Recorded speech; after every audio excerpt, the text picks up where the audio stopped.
First and foremost, all praises and glory to Yahweh, Baal Shem Shai, Baal Shem Dash. Double honors to the apostles of Great Millstone. Honors and salutations to you brothers doing the work in truth and sincerity. This is your Marakai of the Grand Rapids camp.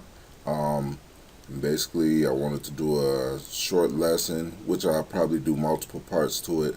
A short lesson is going to be entitled "We Are Not African," and in this lesson, I'm basically focusing on the siege of Jerusalem because, well, all Israelites should pretty much know that we are not, no, we're not from the line of Ham.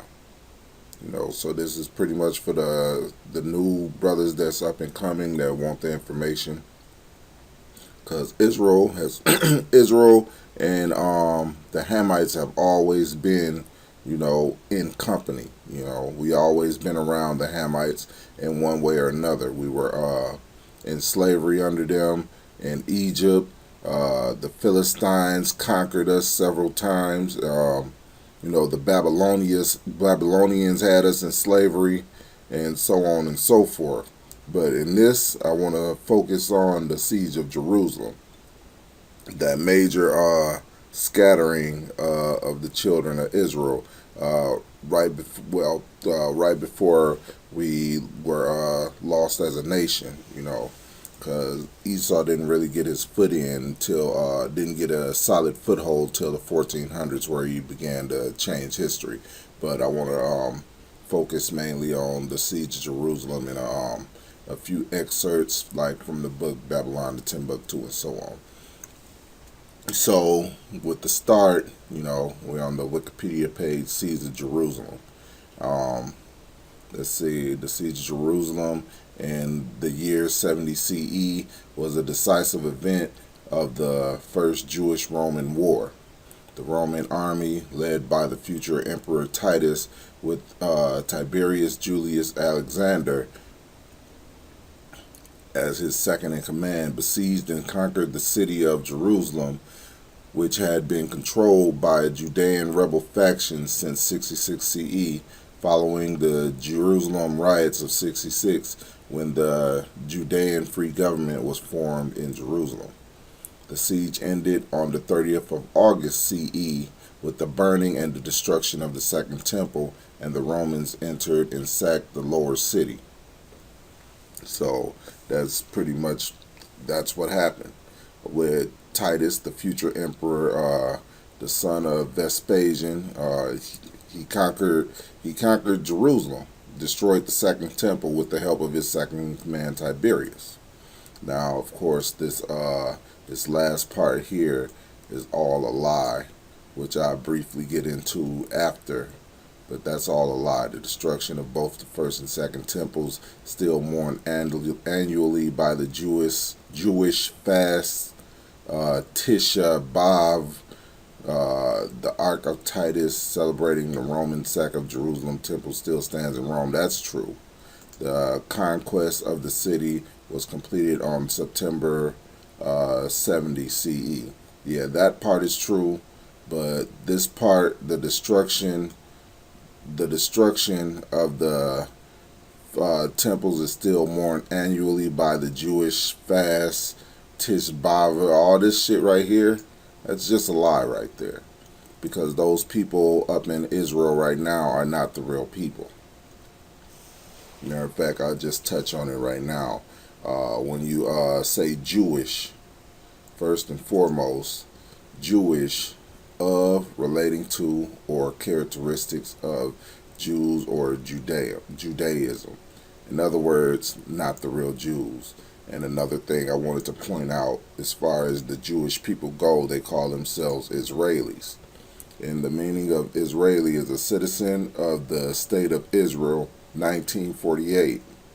From Israel plus Hebrew national designation suffix E. Also used in English as the adjective, 1948.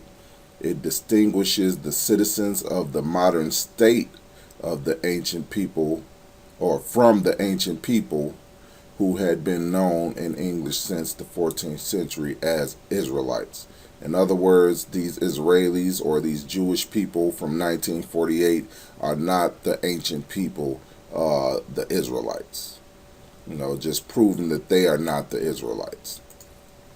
But going back on topic, you know, we were destroyed during the destruction of the Second Temple, and our people fled. Uh, this is Jewish-Roman Wars.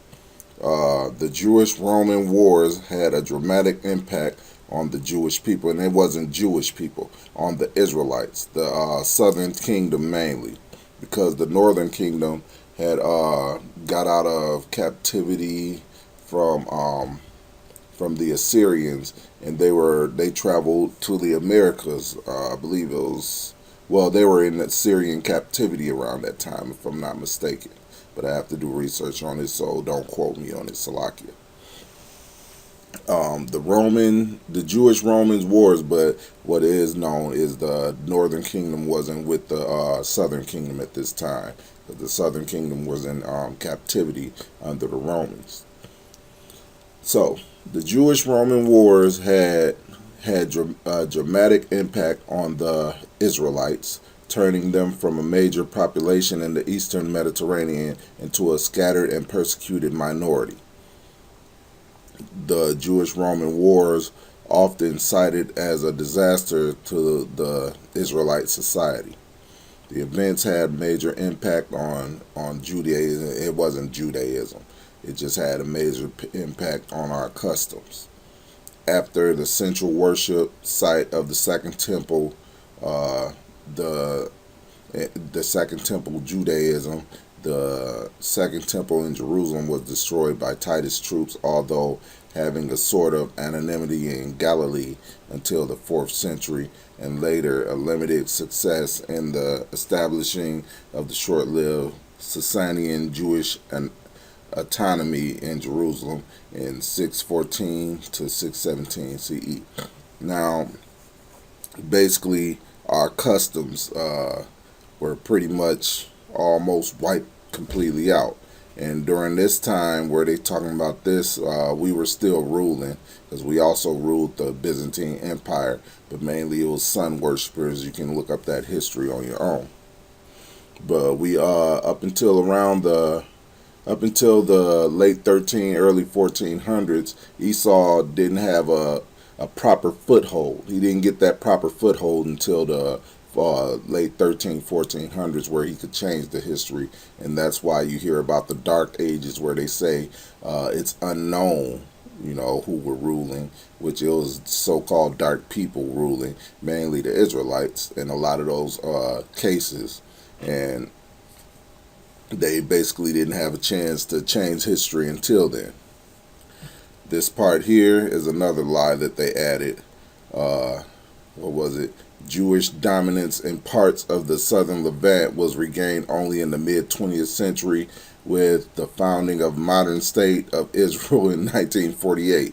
You see where the lies support themselves. So, that's a lie. In this other sentence here, the destruction of this still annually mourn, no, that's bullshit, because the Israelites are not in that land right now.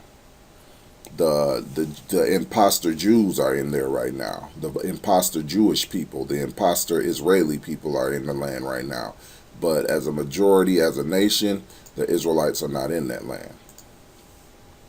And this was the fulfillment of the prophecy in Luke 21 starting at 20. And when ye shall see Jerusalem compassed with armies, then know that the desolation thereof is nigh.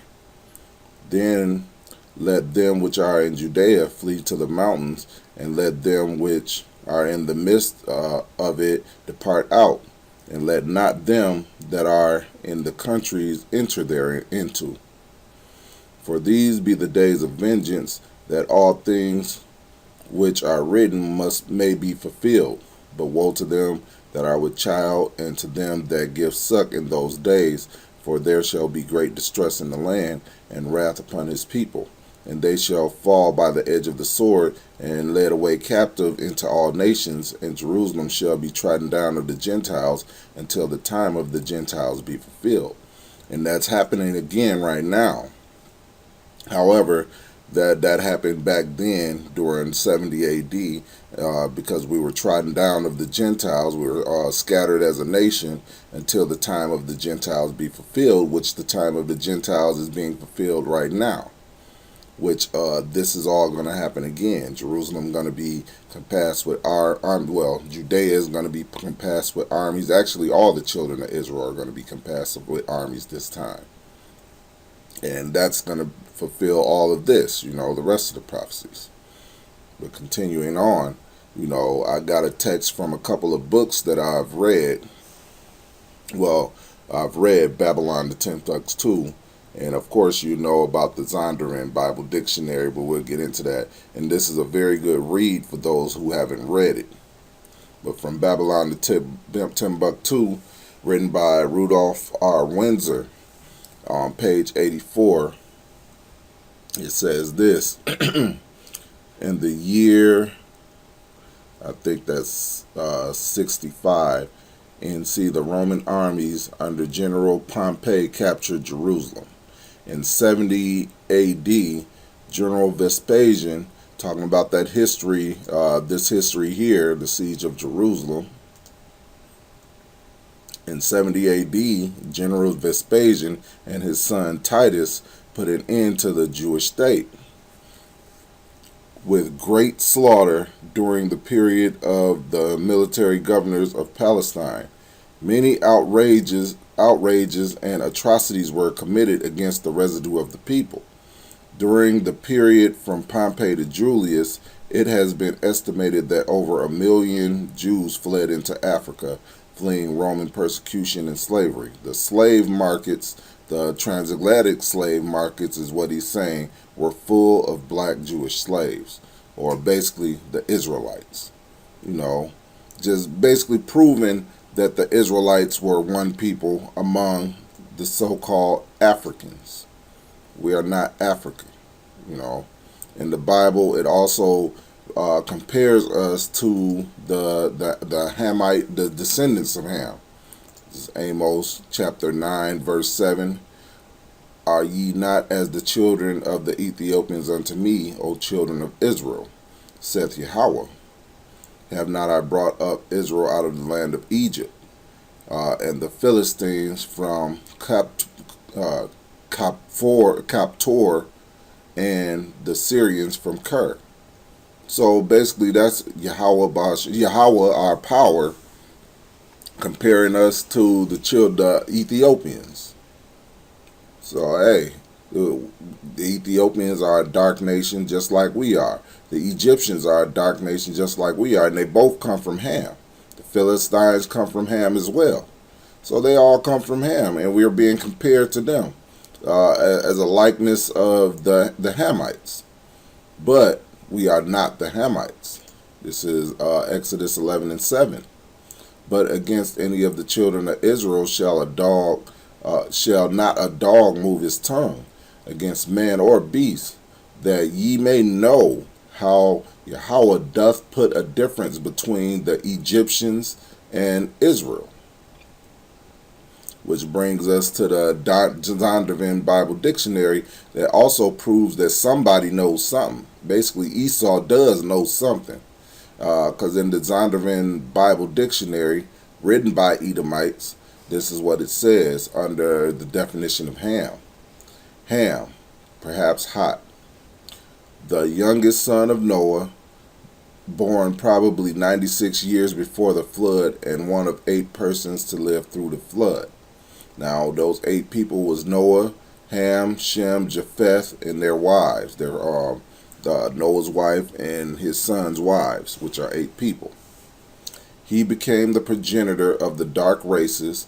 I've already read in Amos that he likened us unto the children of the Ethiopians and the Egyptians, and in Exodus that he doth put a difference between us. He became the progenitor of the dark races, so we are a dark race. not the Negroes. So Esau specifically said not the Negroes. In other words, he knows who we are. But the Egyptians, the Ethiopians, the Libyans, and the Canaanites, which would be Mizraim. The Egyptians would be Mizraim. The Ethiopians be Cush. The Libyans be Put. And the Canaanites. And then it has the scripture here. His indecency when his father lay drunken brought a curse upon Canaan. So that doesn't have anything to do with us because we don't come from the line of Ham. We come from the line of Shem. And even Esau knows we come from the line of Shem because his scholars put together this this Bible dictionary. So his scholars know. So we are not Egypt. We are not African. However, the siege of Jerusalem is one way to place us as a majority, as a nation in Africa, which is part of the reason why we forgot our nationality. You know, fleeing from the siege of Jerusalem into the interiors of Africa. However, truth be told, we have always been among the Hamitic nations. You know, that's why they were able to conquer us several times. You know, we were basically strangers in their lands for several hundreds of years. But that's another topic for another day. So with that, I'm going to end this lesson. You know, and I hope the brothers that were listening have been edified. Until the next time, I'm going to say shalom.